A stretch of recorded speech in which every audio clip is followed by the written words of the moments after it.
Bugungi to'garak darsimizda mavzumiz qoldiqli bo'lish. Hozir o'quvchilar guruhlarga bo'linib oldik va siniq tuxumlarni butlab berishingiz kerak bo'ladi. Hamma o'ziga qaraydi doskaga, ko'rgazmaga.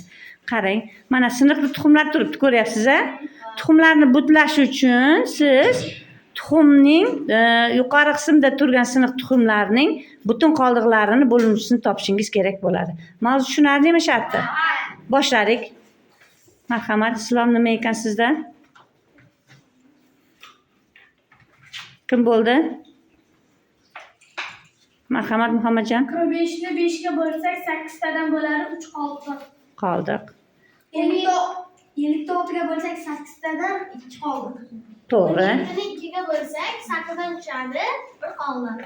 Marhamat Elbek 5 ballni qo'lga kiritdingiz. Marhamat. Xo'p. Muhammadjon aytib bering o'zingiznikini. Muhammadjon ta'rif bermadingiz.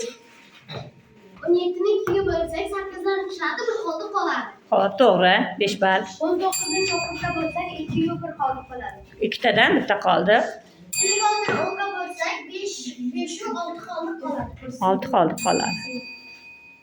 Xo'p, 5 balldan qo'lga kiritishdi. Marhamat, davom etamiz. Davom etamiz. Marhamat qizlar.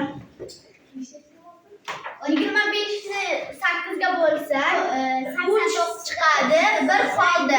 Va 8 qoldi. 29 ga bo'lsak 9 da 2 qoldi. 39 ga bo'lsak 7 ga 5 qoldi. 4 qoldiq. Marhamat. 5 balldan qo'lga kiritdi guruhlar. Davom etamiz. Marhamat. Laziza. 52 dan 7 ga bo'lsak 7 3 qoldi.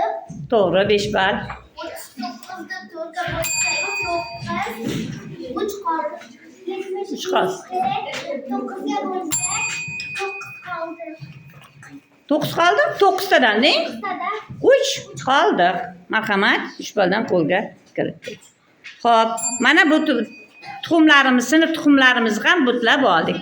Demak, bu o'yinda qoldiqli bo'lish o'yinimiz edi. Hammani ishtiroki uchun rahmat.